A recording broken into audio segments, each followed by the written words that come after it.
up to an adult, or however how you want to look at it. Understand that you're going to be judged with a stricter judgment because of what you have taught. That's why you want to make sure that what you teach, especially what you teach, how you teach it is correct. Put emphasis on that. Romans 2:21 there. You therefore who teach another, do you not teach yourself? You who preach that a man should not steal, do you steal? The teacher is always the student as well. If you take on the role of teaching, whatever grade level you want to teach at, whether it be babies or whether it be adults, you're going to learn a lot from the role of teaching. Because you're going to have to do more study and searching and trying to find what is right, trying to find the truth. And one thing that a teacher never does, you never teach your doubts. I'm talking about from the standpoint of a church teaching. If you don't fully understand it, you better not teach it until you get a good grip on it and know what the truth is about it. And even then, there may be more there you can learn from it. But don't say, I'm going to teach this, but I don't really know what this means. You better back off from it. You know, somebody's going to ask you what it means or question what you think. They may know what it means and you don't. So at least teach what you know is correct. Don't teach your doubts. And sometimes that'll get people in trouble very quickly, not knowing what the truth is. But again, James 3:1, a stricter judgment is coming to those who teach.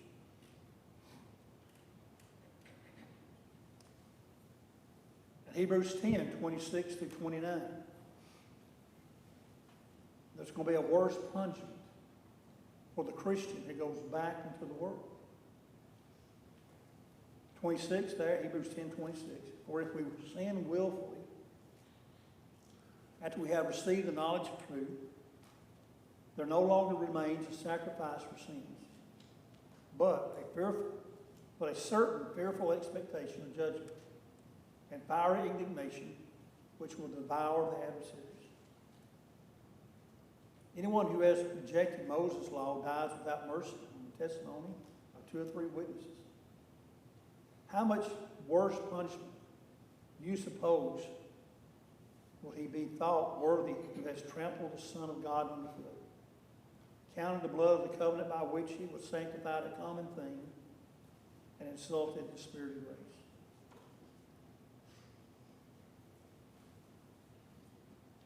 Worse punishment, verse 29, for those who are Christians, and yet they just turn their nose up at it for whatever reason at some point, and they go back into the world.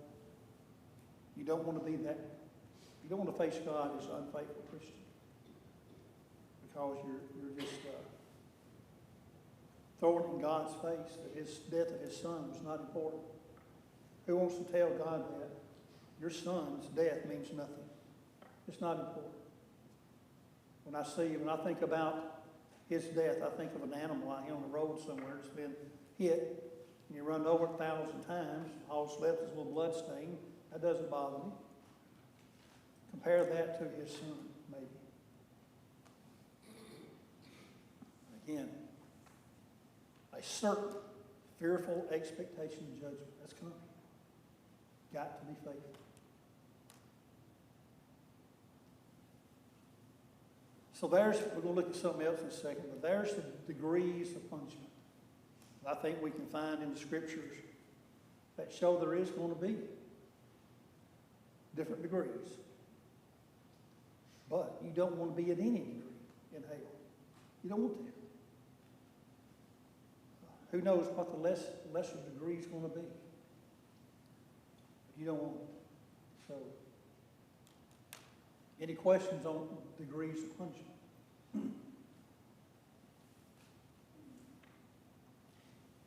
Often when one asks about degrees of punishment, they ask about degrees of reward. When I get to heaven, will there be different degrees of reward there? Well, what's the Bible say about it? First of all, the promise to every faithful Christian is an award or a crown. That's a promise to every faithful Christian. Revelation 2:10, be faithful unto death, and I will give you the crown of life. So there's faithfulness, get a crown. Titus 3:7, therefore, having been justified by his grace, we shall become heirs according to the hope of eternal life. There's heirs. Heirs meaning heavens in our hope, our future. Revelation 21:7, he who overcomes shall inherit all things. I will be his God, he shall be my son. Inherit all things. So Titus and John here in Revelation show us that the faithful Christian is going to receive a reward, a crown, going to receive something. Now, will there be different degrees of that? Well, again, the Bible is silent on that. It doesn't talk about, well, if you're an elder, you're going to have a different degree when you get to heaven, or a preacher, or whatever. The Bible's silent. The Bible really, when it comes to reward, shows equal reward. Matthew 25:10. This is the parable of the 10 virgins. And while they went to buy, the bridegroom came, and those who were ready went in with him to the wedding, and the door was shut. They went in. That's the great thing. They went into the wedding. That's what we want. Isn't that our goal, to get to heaven? I don't care if there's a reward there or not, as far as different levels. I just want to get there. Matthew 25:21. This is the parable of the talents. A man that was given 5 and a man that was given 2. They both did what the Lord Master told them to do, and they both heard the same thing at the end. Well done, good and faithful servant. You were faithful over a few things, I'll make you ruler over many things. Enter into the joy of your Lord.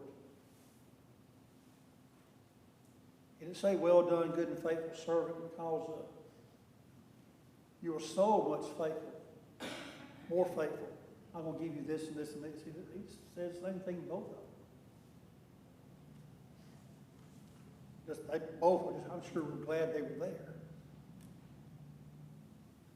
And then in Matthew 20, Christ gives the parable of the laborers. The ones that went to work at 6 o'clock, 9 o'clock, 12 o'clock, 3 o'clock, and 5 o'clock. Matthew 20, verse 12. These last men have worked only 1 hour, and you made them equal to us who have borne the burden of the heat of the day. Y'all got the same pay. The one that was there for 12 hours versus the one that was there for only 1 hour. The same pay. In our human reason, we would think about this particular parable and say, well, that's not right. The person works 12 hours should get more than the person who works 1 hour. But if we agree to it, these men agreed to this. If we agree to it, we can't say anything. If I know that I'm going to work all day and the person works 1 hour, gets as much as I'm going to get, well, don't do it. Don't do it. But these men knew what it was about. And I think it's one of the parts that it shows to us is that when it comes to reward, everybody's going to be equal. Well, the person who's been a Christian for many years and done many great things, and then the person becomes a Christian and dies a week later. Equal. Equal when it comes to heaven. We need to have the thought that David had in Psalms 84:10. for a day in your courts is better than 1,000. I would rather be a doorkeeper in the house of my God than dwell in the tents of wickedness. David says, I just want to be there. I just want to get there. When it comes to the worship here, the doorkeeper was probably the lowest occupation that they had. All you had to do is open the door for somebody and close it. Doesn't take a whole lot of thinking. But that's a pretty standard job they had during this time. And David said, I don't want to dwell in the tents of wickedness. If all I can get is get there and open the door for people, that'd be enough. And that should be the same for us. If my job in heaven is only opening the door, let people in, that'd be enough. At least I'm there. At least I'm there. I don't care about different levels, if there are rewards. I don't care about it. I just want to be there. And that's what David's making a point of right here. I just want to be there. The degrees of reward, fine. But let's just make sure we get there. Not worry about, what I've done. God should give me a little more, a little bigger house or mansion than somebody else. We're not worried about that. What we need to understand, degrees of punishment. Any degree of punishment. It's going to be terrible. Because it never ends. It's for all eternity. It will never end.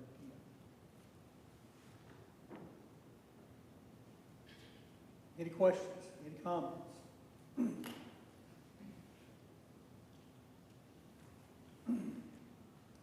All right, we can close time for the bell. Glad you're here this morning. We'll take up another topic next week.